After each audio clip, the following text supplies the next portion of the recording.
To celebrate hitting 1,000 subscribers on YouTube, I've decided to do an Ehlers Danlos Q&A. So over on Instagram, I asked you guys to ask me anything about living with Ehlers Danlos syndrome, and you all definitely delivered. I got a lot of questions, so I'm going to be answering the most popular ones about my life with EDS, symptoms, diagnosis, everything. But before we get into that, my name is Anna. If you're new here, I was diagnosed with Ehlers Danlos syndrome in 2017 after years of being dismissed and gaslit. And so now I share about my life to raise awareness for invisible illnesses like EDS and to help support those who have it.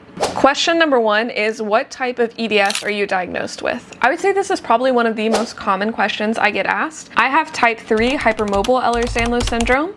So if you're unfamiliar, EDS has 13 different types, and I was officially diagnosed by a geneticist.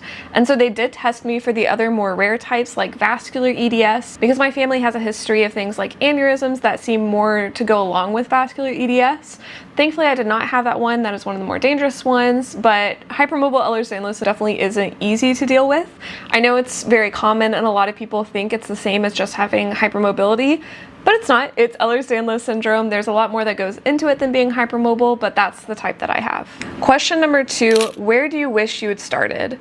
Honestly, I wish I had started by finding a primary care who took my symptoms seriously. I think primary care doctors are the first step to getting a diagnosis of anything, to getting any kind of treatment. And so if your primary care isn't taking you seriously, they're not going to refer you to the right people, they're not going to get you the correct treatment, and they're just not going to take you seriously and help you progress in finding an answer. And so honestly, I wish I'd switched primary care providers first, but I didn't know that I was being gaslit. I genuinely did start to believe that everything was in my head because that's what the doctor was telling me. And of course, the doctor would know more than I knew, right? And so I wish I had switched to a different primary care. That'd be step number one.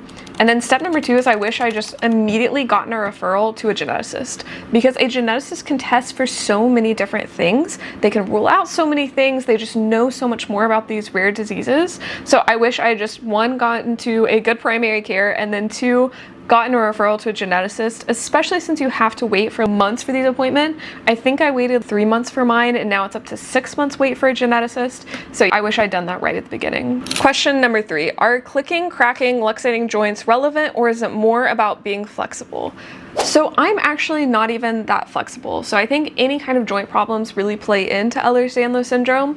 So for me, I did ballet, I did soccer, I did a lot of sports growing up, and I think my muscles were overcompensating for my joints. So I wasn't really flexible. I was a dancer, so I wasn't not flexible, but I was definitely not the most flexible person in my class. But my joints were still hypermobile. So there's a difference between being flexible and your muscles being able to stretch versus your joints hyperextending like this. This is not the same thing as flexibility.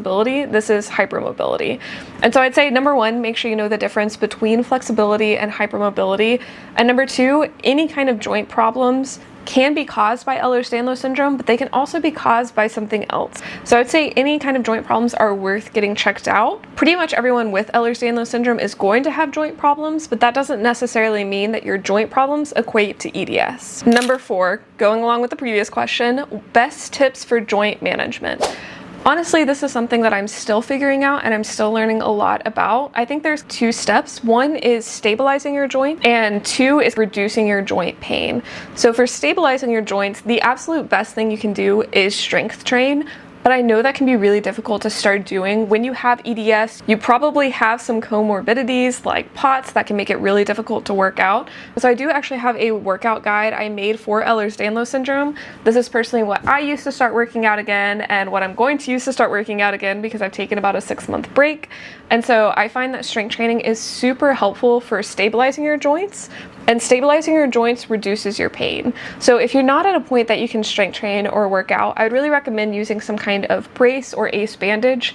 I personally like using ACE bandages more because I feel like they give me a little bit more flexibility, they're a bit more comfortable to wear, and honestly they're just cheaper. You can buy like 5 or 6 for less than $50. So personally I use those. I've tried KT tape and that did not work for my EDS skin. My skin is just way too sensitive for that, so that did not work for me. I've tried actual braces before. I found them really uncomfortable and I just did not enjoy using them at all. So I personally prefer wrapping my knees and ankle with an ace bandage. I've also found compression to be really helpful. So compression socks, compression gloves, and everything that I use is linked below. But if you have any specific questions about how to wrap your joints, what kind of braces to use, anything like that, just let me know. And then as far as reducing joint pain, I try as much as possible not to take any kind of pain medication just because everything has side effects, right? Tylenol will eventually affect your liver. Ibuprofen will hurt your gut. So I try to do natural things as much as possible. Personally, I really love using a CBD lotion relief cream. I've also tried lidocaine cream. Both of those have been really helpful for me in managing my joint pain. Of course, using a heating pad and a giant ice pack, all of that has been really helpful. Number 5, were there any other conditions you considered before getting diagnosed? Quite a lot. So I think as every other woman who gets diagnosed with any kind of rare invisible illness, they first told me that I had anxiety and that I had an anxiety disorder and that I was also depressed. I tried going to counseling, antidepressants, anti-anxiety meds. So obviously none of those made a difference for my symptoms because they were caused by Ehlers Danlos syndrome and not anxiety or depression.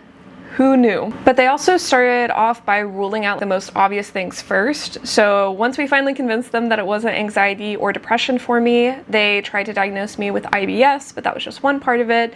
They looked into lupus, they looked into Lyme, they looked into arthritis, just basically any of the more obvious things you can test for that have really objective tests that you don't need to go to a geneticist for. They tried to rule those out first, but obviously I did not have those things. And then it was actually after I got diagnosed with EDS that I started getting diagnosed with everything else. And so I think a lot of people with EDS are never just diagnosed with EDS. There's always some kind of comorbidity that goes along with it. Most people with EDS end up getting diagnosed with POTS and MCAS. And if you're interested more about the correlation between those, I can make a video on that too. Number 6, what do you think of at-home test kits? I did a little bit of research into these because I never really heard of them testing at home for EDS.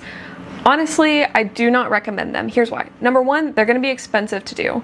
Number 2, a geneticist is going to be able to test for so many different things and is going to be able to check for so much else. When I went to a geneticist, he did a full workup on my family history, all of our previous health issues. He measured all of my joints, was even measuring the size of my head and my neck, all of that different kinds of things. And I just don't see an at-home test being as reliable as that. Now, if an at-home test is your only option and you just need a starting point to bring it to your doctor and say, look, this is saying that I have something going on genetically, get me a referral, I think that totally makes sense. But I just don't think it's going to be as reliable as going to a geneticist. But again, the geneticist is also really expensive, so this is about what works for you. And lastly, how do you feel about pathway to 2026? So this is not something I'd even heard of prior to getting this question. And so I did a little bit of research on it. You can find it in the Ehlers Danlos Society. I'll actually link the article below. But basically the road to 2026 is a couple of different things. It's an update to the classification criteria for EDS, so how they classify the different types. There's going to be an updated diagnostic pathway, so there's going to be a more defined guide for diagnosing Ehlers Danlos syndrome and hypermobility spectrum disorder. And then there's also going to be a better creation of assessment and treatment pathways. So there's going to be more guiding on how to pursue treatment after getting diagnosed. All of these things I think are so important because especially since EDS has gotten really popular talking about it on social media, and I say that as somebody who posts about it on social media, there has been so much misinformation shared about what EDS is, and a lot of people are self-diagnosing and not really understanding what it is. People are thinking that if they have joint hypermobility, that they have Ehlers Danlos syndrome, and that is just not true. And it's getting to the point that a lot of providers are misunderstanding what EDS is and how it affects people. So I think this is going to be really helpful, not just in combating misinformation, making sure there's more accurate classifications of EDS and more distinctions between hypermobility versus EDS, but also making treatment and getting a diagnosis a lot easier and a lot more clear. And I think that's going to be a lot better for patients and providers. So that was definitely not all of the questions that you guys asked me, but I hope those were the most common ones. If you have any other questions, please let me know in the comments below. I'll either respond to them or maybe make a part 2 if there's enough. But yeah, living with EDS, there is a lot of information and a lot of misinformation. And so if you have any questions about living with Ehlers Danlos syndrome, if you think you might have it, please feel free to reach out to me. That's why I'm making these videos, is because when I was looking for answers, nobody was posting about this on YouTube. So I want to be that person for you. And if you found this video interesting, you might enjoy this video over here I made about how I got diagnosed with Ehlers Danlos syndrome.